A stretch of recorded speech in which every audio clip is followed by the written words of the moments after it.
നമസ്കാരം. വയനാട് വെറ്റിനറി സർവകലാശാലയിലെ സിദ്ധാർത്ഥിന്റെ മരണം കേരളത്തിന്റെ മനസാക്ഷിയെ ഞെട്ടിച്ച സംഭവമാണ്.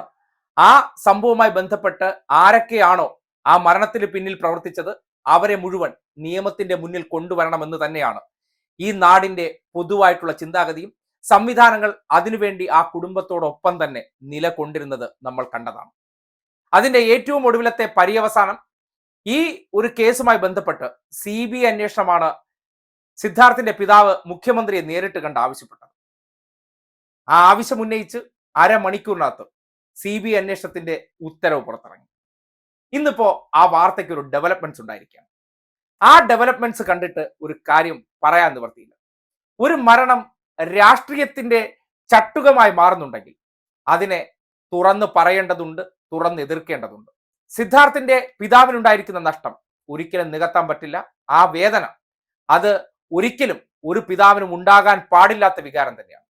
പക്ഷേ അതിനെ രാഷ്ട്രീയവൽക്കരിക്കാൻ വേണ്ടി ഒപ്പം കൂടുന്നത് ശരിയായിട്ടുള്ള നിലപാടാണ്.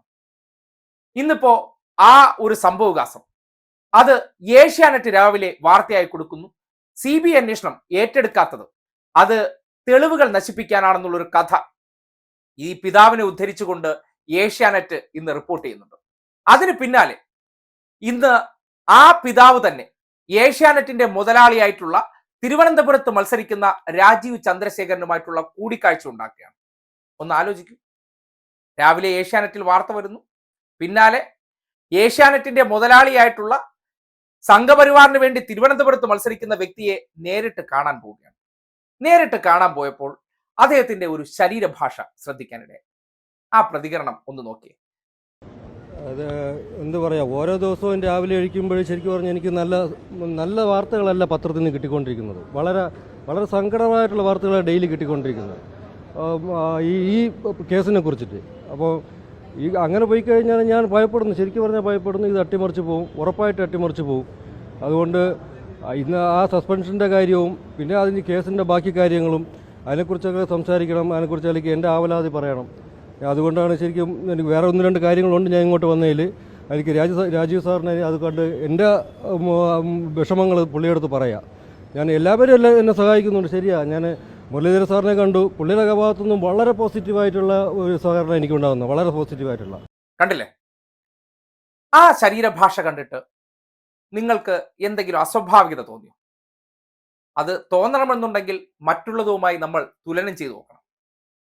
ഇക്കഴിഞ്ഞ മാർച്ച് 6-ാം തീയതി ഇതേ വ്യക്തി മുഖ്യമന്ത്രിയെ കണ്ടിറങ്ങിയിട്ടുള്ള ശരീരഭാഷ നിങ്ങളൊന്ന് ശ്രദ്ധിക്കണം. അന്ന് മുഖ്യമന്ത്രിയെ കണ്ടിട്ട് പുറത്തേക്ക് വരുമ്പോൾ ആ പ്രതീക്ഷ പങ്കുവയ്ക്കുമ്പോൾ അദ്ദേഹത്തിന്റെ ശരീരഭാഷ നോക്കിക്കോളൂ. CMനെ കണ്ടിട്ട് ഞാനിപ്പോൾ ആവശ്യപ്പെട്ടതെന്ന് പറഞ്ഞാൽ ഈ കൊലപാതകത്തിൽ CBI അന്വേഷണം ആവശ്യപ്പെട്ടാൽ ഞാൻ പറഞ്ഞിട്ടുണ്ടോ. CBI അന്വേഷണം വേണം, ഇതൊരു മരണമല്ല സാറേ, ഇത് അന്വേഷിക്കണം. കൊലപാതകത്തിൽ CBI അന്വേഷണം വേണം.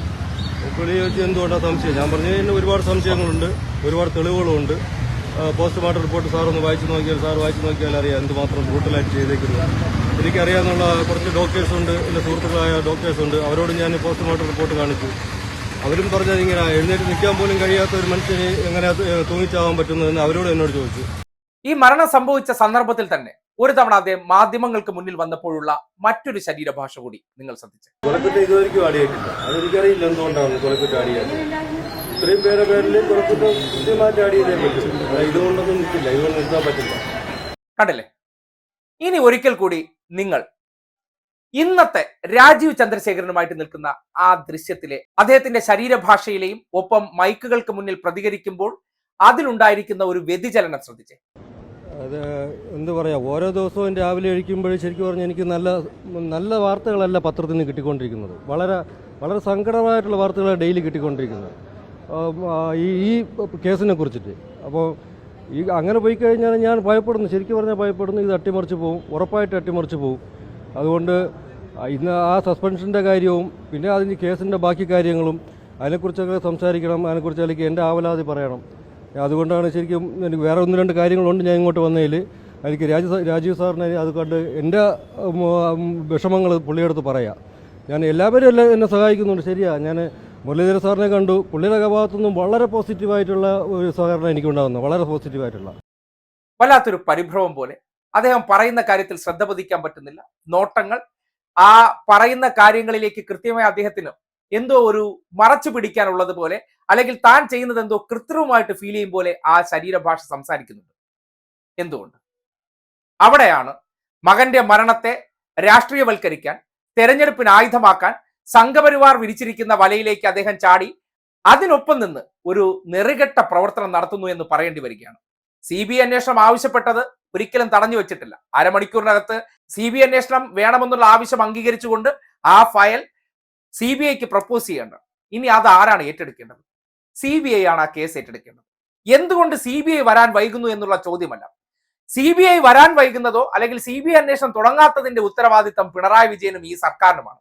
കാര്യം CBIക്ക് ഈ കേസിൽ അത്ര താല്പര്യമുണ്ടായിരുന്നെങ്കിൽ ഇദ്ദേഹം ഇന്ന് പോയി കണ്ട രാജീവ് ചന്ദ്രശേഖരനെയോ അല്ലെങ്കിൽ അദ്ദേഹം പറഞ്ഞ വി മുരളീധരനോ ഈ കേസിൽ അത്ര താല്പര്യം ഉണ്ടായിരുന്നെങ്കിൽ ഓർഡർ ഇറങ്ങിയ ആ നിമിഷം CBI വന്ന് ഈ കേസ് ഏറ്റെടുക്കണമായിരുന്നു. എന്തുകൊണ്ട് ചെയ്യുന്നില്ല? ചില കാര്യങ്ങളിൽ EDയും CBI ഒക്കെ വരുന്നൊരു വേഗതയുണ്ട്. ആ വേഗത നമുക്ക് ഇവിടെ കാണാൻ പറ്റുന്നില്ല.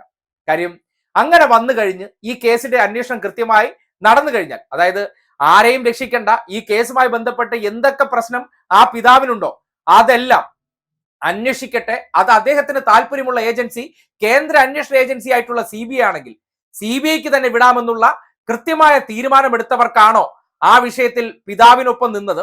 ആ തീരുമാനം വന്നതിന് ശേഷം എന്തുകൊണ്ട് റെഫർ ചെയ്തതിനു ശേഷവും ആ കേസ് ഏറ്റെടുക്കാൻ വൈകിക്കുന്ന വിഭാഗക്കാരാണോ ഇതിൽ അലംഭാവം കാണിക്കുന്നത്? എന്നിട്ട് ആ അലംഭാവം കാണിച്ചവർ പറയുകയാണ് ഈ കേസിൽ തെളിവുകൾ നശിപ്പിക്കാൻ ശ്രമം നടക്കുന്നുണ്ടത്രേ. എങ്ങനെയുണ്ട്? ഏഷ്യാനെറ്റ് ഒരു കഥ ഇറക്കുന്നു, ഏഷ്യാനെറ്റിന്റെ മുതലാളി അതിന്റെ പ്രതികരണം കൊടുക്കുന്നു, ഏഷ്യാനെറ്റിന്റെ മുതലാളിയെ തന്നെ നേരെ വന്ന് ഇവർ കാണുന്നുണ്ട്. അതെല്ലാം ഒരു തെരഞ്ഞെടുപ്പ് തന്ത്രമാണെന്ന് ആരെങ്കിലും സംശയിച്ചാൽ കുറ്റം പറയാൻ പറ്റൂ?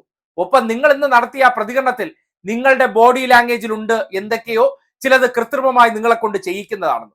അവിടെയാണ് പ്രശ്നം, അവിടെ തന്നെയാണ് പ്രശ്നം. ഈ വിഷയവുമായി ബന്ധപ്പെട്ട് ഒരിക്കൽ പോലും ആരും ആരെയും ന്യായീകരിക്കാൻ രംഗത്ത് വന്നിട്ടില്ല. ഒരു കോളേജ് കേന്ദ്രീകരിച്ച് നടന്ന സംഭവവികാസവുമായി ബന്ധപ്പെട്ട് ഇന്നിപ്പോ അതിന്റെ മറ്റൊരു ഡെവലപ്മെന്റ്സ് കൂടി ഉണ്ടായി. നേരെ ഗവർണർ കൂടി ഇടപെട്ടിരിക്കുകയാണ്. സംഘപരിവാറിന്റെ ഗവർണർ കൂടി തന്നെ ഈ വിഷയവുമായി ബന്ധപ്പെട്ട് ഇടപെടൽ നടത്തിയിരിക്കുകയാണ്. ആ ചെയിൻ കണ്ണി എങ്ങനെയാണ് പോകുന്നതെന്ന് നോക്കി. അതിൽ രാഷ്ട്രീയമില്ലെന്ന് സിദ്ധാർത്ഥിന്റെ പിതാവ് ഇനി എത്ര ആണയിട്ട് പറയാൻ ശ്രമിച്ചാലും അത് ഈ നാട്ടിൽ അരിയാഹാരം കഴിക്കുന്നവർക്ക് കണ്ടാൽ മനസ്സിലാകും. ഏതെങ്കിലും ഒരു വിഷയത്തിൽ ഒരാളുടെ മാനസിക വിഷമം, അദ്ദേഹത്തിന്റെ ആകുലത, സങ്കടം, അതെല്ലാം വാക്കുകളിൽ പ്രതിഫലിക്കും. കാര്യം നമ്മുടെ മനസ്സെന്താണോ അതായിരിക്കും ആ സന്ദർഭത്തിൽ നമ്മുടെ ശരീരവും നമ്മുടെ മുഖഭാവവും നമ്മുടെ സംസാരവും എല്ലാം പ്രതിഫലിക്കുന്ന ഒരു കൃത്യമായിട്ടുള്ള കാര്യമാണ്. അതുകൊണ്ടാണ് മുഖം മനസ്സിന്റെ കണ്ണാടി എന്നൊക്കെ പറയുന്നത്. പക്ഷെ ഇന്നത്തെ സംഭവവികാസം വെച്ചിട്ട് സിദ്ധാർത്ഥിന്റെ പിതാവിനോട് പറയുകയാണ്, സ്വന്തം മകന്റെ മരണത്തിൽ അതിൽ നിങ്ങൾക്ക് നീതിയാണ് വേണ്ടതെങ്കിൽ അത് ഇപ്പോൾ നിങ്ങൾ സഞ്ചരിക്കുന്നത് ശരിയായ വഴിയിലൂടെയല്ല. കാര്യം നിങ്ങൾ അതിനപ്പുറത്തേക്ക് ഹൈജാക്ക് ചെയ്യപ്പെട്ടുകൊണ്ട് ആ വിഷയത്തെ ഉയർത്തിക്കാട്ടിക്കൊണ്ട് മറ്റു ചിലർക്ക് രാഷ്ട്രീയമായി എന്തെങ്കിലും നേട്ടമുണ്ടാക്കാൻ പറ്റുമോ എന്നതിന് കൂട്ടുനിൽക്കുകയാണ്. നിങ്ങളൊരു കാര്യം മനസ്സിലാക്കുക, ചെയ്യുന്ന പ്രവൃത്തിക്കായിരിക്കും ഏത് കാലത്തും നീതി കിട്ടുന്നത്.